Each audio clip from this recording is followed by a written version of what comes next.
Welcome back to NBA Tip-Off here on ESPN. It's brought to you by AT&T. End of the road for the Warriors this year in the play-in. And you see some of the facts and figures. Second fewest wins, 37 under Steve Kerr from 2014 on, and Draymond Green with a player option. $27 million, that's a nice option. Yeah. Ain't half bad, Kenny.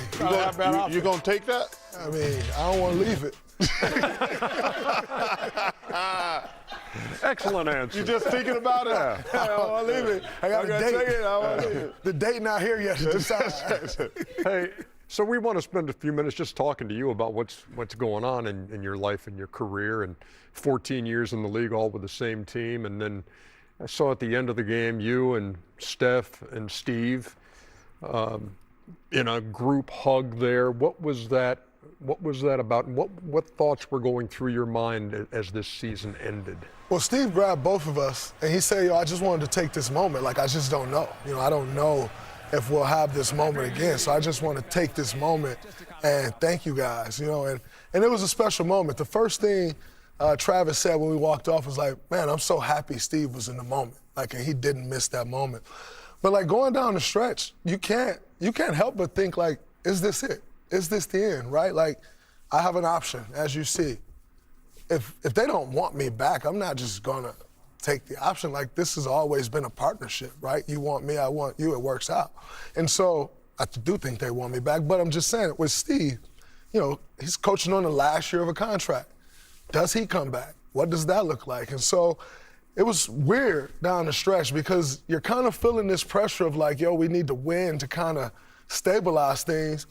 But yet you got Jimmy Butler out with a knee injury. You got Moses Moody out with a knee injury. You got Steph Curry out with a knee injury. And we're just free-falling pretty much from All-Star break on. Could you see yourself in another uniform? I mean, I don't want to. Like, it's not something I've imagined over the last few years of my career. Early on in your career, you're kind of like, when is this going to come to an end, Mm-hmm. Like, I've been here long enough. You look at the stats, guys don't stay that long. Then your mindset kind of shifts. Like, can I make this a forever thing? Can I stretch this the length of my career? When I signed my last deal, that became a realistic possibility.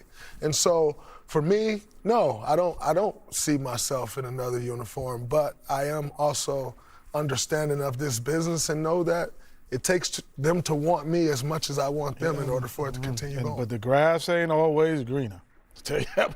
And sometimes it is, but a lot of times it isn't, because especially coming from a championship pedigree. And the worst case scenario for me, after winning 2 championships in Houston, you have a championship thought and a culture. And then you go to teams that are just getting by. Mm-hmm. And you walk in the locker room and right away, you're like, this is a joke and this is not it. They're not trying to win. They don't even know how to win. Mm-hmm. They're guessing and throwing darts at the board. And then if you say something, and I know you would, Absolutely. say something, you look like the outsider. Yes. And so I found myself later in my career looking at it, not story career as you have in the many championships, but man, when I left, I was Les Houston. I was like, this is not it, brother. It's not. And I've heard that from everyone, and I've heard that the entirety of my career, like having veterans like Jermaine O'Neal, like a Jared Jack, like Carl Landry, Richard Jefferson, Sean Livingston, all of those guys, David West, they come in and be like, this ain't the real NBA. Like, that's the word. They will come and say that to and us. I'll say this, and I'll let you talk, Charles, too, but the one thing that I used to always say is, this is not the real NBA. And you know what the first time in my life I felt like I was playing for? A check. Mm-hmm. First time ever. Well, it's over for the Warriors. There you go. I mean, no disrespect. But disrespect is. There you go. No disrespect. Disrespect. It ends for every old team. You have your run, you get old, y'all let Clay go. You and Steph on the backside of y'all careers. It just passed you by. Y'all had one of the greatest runs ever. If you think you're not in the playoffs, you're not gonna you think you're gonna get healthier for next year, you're just gonna get older. That's no disrespect. You guys had one of the greatest runs of all time. If you want to compete, you're going to have to leave there. If Steph wants to compete, he's going to have to leave there. You're going to have to make that decision. What if they bring the right pieces in? They can't bring the right pieces because they don't have no cap space. Okay. They don't have any cap space. Do you believe what he's talking over here? Well, here's what I would say. We had to hug for a reason, right? Like, we're not. Because it's over. We're not oblivious. Yeah. So, like, this could be the end. Like, that's the thing that makes me laugh. It ended for Larry Bird Celtics. It ended for Isaiah Thomas Pistons. It ended for Michael Jordan Bulls, The Last Dance. Absolutely. It ended for Tim Duncan and Parker and Ginobili. It always ends. Sports are for young people.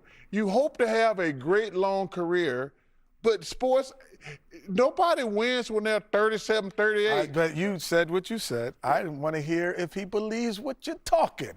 Yeah, I mean, I think the goal is just to not look like you in the Houston Rockets uniform. Yeah. Is ultimately the goal for us. Like, we don't want to.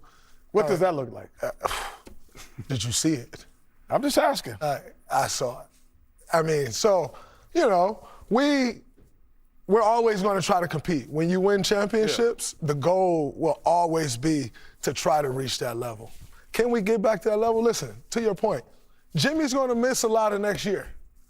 Moses is going to miss a lot of next year. That's $70 million.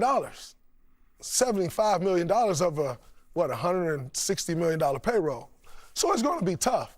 But make no mistake about it, the goal will always be to compete at a championship standard level. Whether we win a championship or not, I think as you get older, you have to redefine what's success, right? Still the most sellouts in the NBA. Still the most national TV games in the NBA. And you just want to give yourself a chance. Success may not be for us at this point a championship, right? That's just that's the way it goes. And so I think understanding what is success at this point is key for us, knowing and understanding that it may not be realistic to win a championship, but can we continue to build to that so that once we leave this organization, it's still in a great space of where they have that pedigree and they can try to build on that like the Spurs. work out. Exactly. Do you have any idea what Steve's going to do?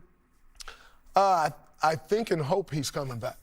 I don't know more than anyone else in the world knows outside of what I do know is that he wants to coach. Mm-hmm. And so if he wants to coach, I think he comes back. You raised a few eyebrows when you said that you felt like he had hindered your career somewhat. In what way? Well, I think, number one, people took a 4-minute clip of me saying how great this guy's been to my career, how much he's taught me about winning, where I wouldn't be without him, and all these things. And they took a 4-minute clip, and they took 15 seconds of it where I said, you know, I think from an offensive standpoint, he hindered me. I stand by that. That's my truth. But I think every basketball player in the world has some gripe that they wish their coach would have done. I wish my coach would have this. I wish my coach would have done that.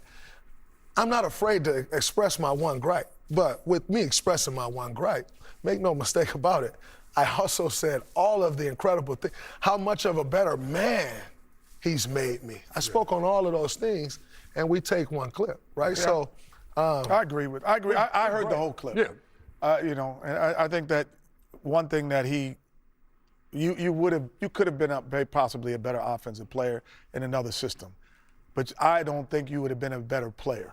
I think that the way the Golden State Warriors set you up made you a better overall basketball player. You became a smarter player. You became a point forward.